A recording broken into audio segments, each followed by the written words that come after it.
हर्ष मंदर एक farmer IAS officer हैं जो अब एक ह्यूमन राइट एक्टिविस्ट और एक राइटर हैं, जिन्होंने association for protection of civil rights के साथ मिलकर कार्रवाई मोहब्बत के नाम से एक कैंपेन चलाया हुआ है ताकि भारत में स्टेट स्पॉन्सर्ड हेट क्राइम्स को रिकॉर्ड किया जाए और डॉक्यूमेंटेड किया जाए जो माइनॉरिटीज़ के खिलाफ चल रहे हैं। हर्ष अपनी टीम के साथ उत्तराखंड के अलग अलग इलाकों में घूमे और उन्होंने वहाँ जो देखा वो भयानक और रुला देने वाला था। वीडियो देखिए और अपने कमेंट करके अपनी राय दीजिए। 24 में उत्तराखंड गए थे, जो हमारा फर्स्ट ट्रिप था।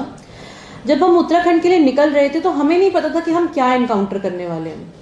We didn't know, we thought okay will go to Uttarakhand. हमने कुछ एक चीज़ों के बारे में सुना है कि वहाँ पर एंटी माइनॉरिटी वायलेंस हो रहा है, हम लोगों से बात करेंगे, उसको डॉक्यूमेंट करेंगे and that is our work. But जब हम उत्तराखंड गए, जो वो एक्सपीरियंस रहा, उस एक्सपीरियंस ने हमें चेंज कर दिया।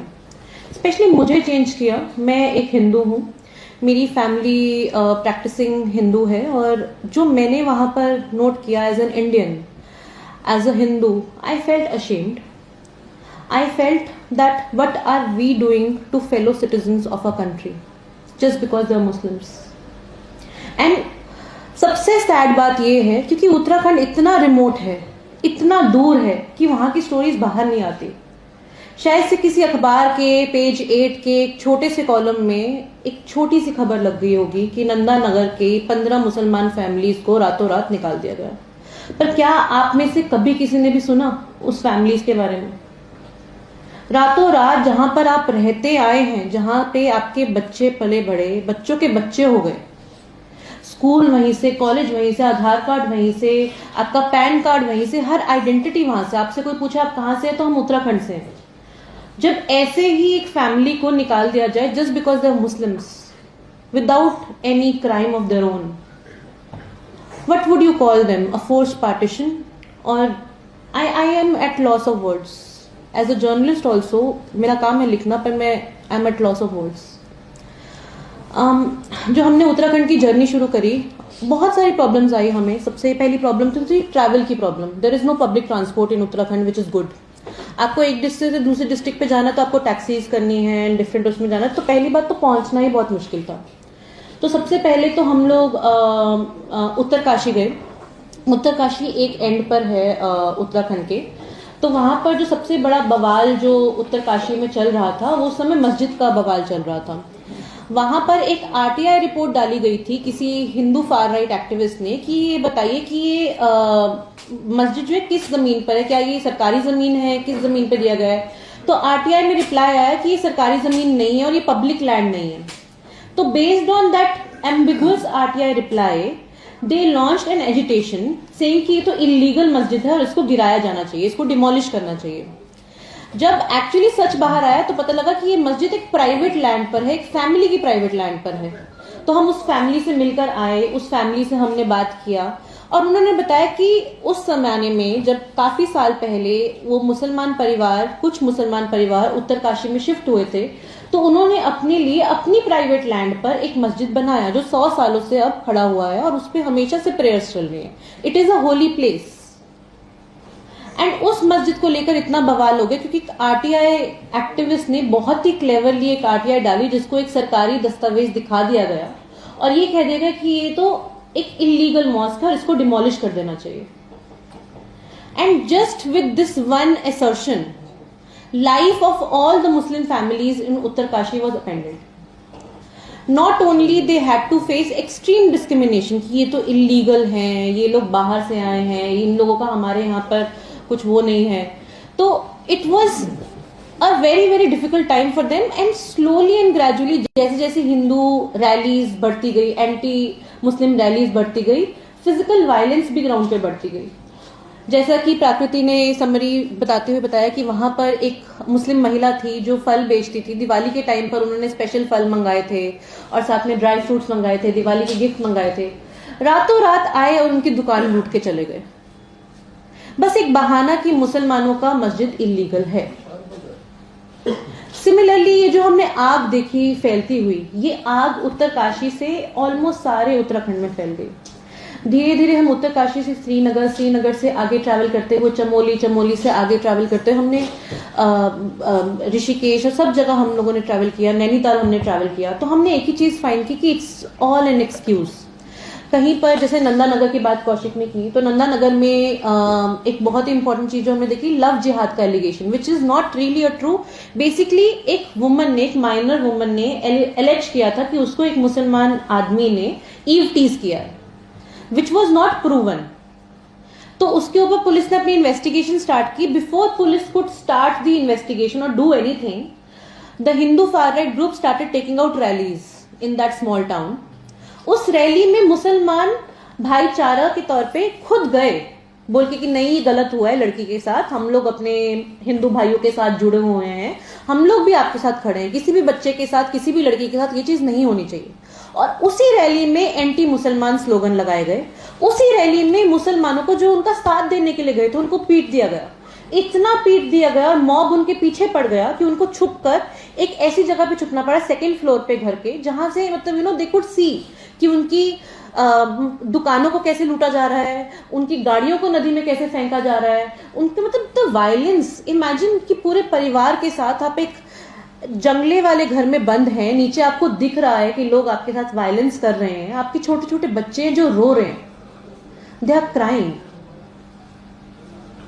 आप उनको क्या समझाओगे उन बच्चों को कि ये हमारे साथ ऐसा क्यों हो रहा है?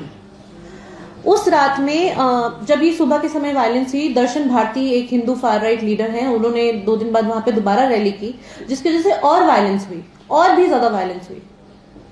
और उस वायलेंस के बाद पुलिस वालों ने उनको बोला, देखो हम आपकी सेफ्टी की गारंटी नहीं ले सकते, the best we can do is कि हम आपको चमोली डिस्ट्रिक्ट से बाहर भेज सकते हैं अपनी पुलिस की गाड़ी में। तो एक गाड़ी में पिग्स की तरह उनको भरकर चमोली डिस्ट्रिक्ट के आउटस्कर्ट्स में उनको रख दिया गया कि आप अब यहां से जाओ, आप खुद रिस्पॉन्सिबल हो अपनी सेफ्टी के लिए, हम उसमें कुछ भी नहीं कर सकते। And they had to flee overnight. चलिए, ये तो उन जगहों की बात हो गई जो काफी रिमोट हैं, काफी दूर हैं। चमोली डिस्ट्रिक्ट काफी दूर है, उत्तरकाशी काफी दूर है, पहुंचना मुश्किल है, वहां से खबर नहीं आती। नैनीताल तो सेंटर है, नैनीताल में तो उत्तराखंड हाईकोर्ट है। जो नैनीताल में हो वो तो और भी भयानक है। एजुकेटेड अवेयर सिटीजनरी है वहां की। नैनीताल में अगेन लव जिहाद के कंसेप्ट के ऊपर ही एक मुस्लिम एल्डरली व्यक्ति है, उनके ऊपर एलिगेशन लगा that he has raped a Hindu woman. And within the time span of allegation, जब तक पुलिस में बात गई, सून वेरी सून पूरे टाउन में ये बात फैल गई। And in no time rallies were taken out by Hindu far right activist. They started vandalizing the Muslim properties. In fact, जो मुसलमान प्रॉपर्टीज पे और जैसे मुसलमान ईटरीज हैं, शॉप्स हैं, वहां पे बैठ के लोग खा रहे हैं, खाना खा रहे हैं, लोगों को दुकान से बाहर निकाल के ही मारा गया कि तुम्हारी हिम्मत कैसी उधर खाना खाने की, you should boycott them.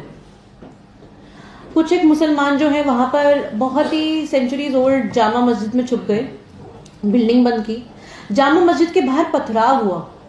मस्जिद कमेटी के लोग पुलिस वालों को कॉल करते रहे, कमिश्नर तक को कॉल किया कि please help us, please send police, please send some force, something will happen to us, ये मस्जिद को जला देंगे, कुछ हो जाएगा। और सबसे गनीमत की बात पता क्या है? मस्जिद की दीवार के साथ, आप ये फैक्ट फाइंडिंग रिपोर्ट में आप देख सकते हैं, मस्जिद की दीवार के साथ में ही पुलिस स्टेशन का दीवार है। ये मस्जिद है और ये पुलिस स्टेशन है। Police force did not come on time, police force did not come on time. And this is not the only thing. मस्जिद कमेटी ने अपनी तरफ से पूरी कोशिश की कि वो अपनी कंप्लेंट दे जिसके ऊपर एफआईआर हो, लेकिन उस कंप्लेंट के ऊपर एफआईआर तक दर्ज नहीं हो रही है। आप जस्टिस की गुहार कैसे लगाएंगे जब तक एफआईआर ही नहीं हो रही है? First information report. जो मेरी family is a partition refugee family, हमारी फैमिली ने ये फोर्स माइग्रेशन देखा है और इस दर्द को मैं समझती हूँ कि कैसा दर्द है ये, और शायद से तभी मेरे अंदर से ऐसी भावना निकल रही है जिसमें मैं बोल रही हूँ। उस समय तो फिर भी there was an institutionalised support, जहाँ पे रिफ्यूजी कैंप्स थे, जहाँ पे लोग बैठ सकते हैं, बट यहाँ पे तो we are not even giving them dignity of calling them refugees. अपने ही देश में कोई कैसे रिफ्यूजी बन सकता है? उत्तराखंड के हालात के बारे में उसके सांप्रदायिक माहौल के बारे में, उसकी जो चुनौतियां हैं, उसको समझने के लिए आप लोग सब इकट्ठा हुए हैं। मैं मानता हूं कि उत्तराखंड के इतिहास में कभी भी सांप्रदायिक सवाल नहीं उठा था। This is being manufactured. ये मतलब ये वर्तमान सरकार जानबूझ के इस प्रदेश को almost in the front line of communal politics पे उसको रख रहे हैं। इसके पीछे एक बहुत अजीब और मैं कहूँगा कि गैर संवैधानिक सोच है। वो है कि ये एक देवभूमि है हिंदुओं के लिए, और इसमें मुस्लिम समाज के लोग जो गैर हिंदू लोग हैं, उनको इस देवभूमि में उनका कहना है कि कोई जगह नहीं है। पहले तो 14% आबादी मुसलमानों की है। दूसरा कि ये देश और हर प्रदेश पे हर मज़हब के लोगों का बराबर का हक है, बराबर का अधिकार है। अगर हम लोग इस रास्ते पे चलने लगेंगे कि इस जगह को हम लोग, इस जगह से एक समुदाय के लोगों को हम लोग उनको अलग करना चाहते हैं, ये एक तरह से हम लोग पार्टीशन की का जो वक्त है, उसको दोबारा बहुत खतरे के साथ इसको फिर से हम पुनर्जीवित कर रहे हैं। ये भी सवाल है कि हिंदुओं का खास करके ये कोई विशेष धर्मस्थल उत्तराखंड ही है, ऐसा नहीं है। देश के हर कोने में हिंदू समाज के लिए, हिंदू धर्म पे आस्था रखने वाले उनके लोगों के लिए दक्षिण में है, उत्तर में है, पूर्व में है, पश्चिम में है।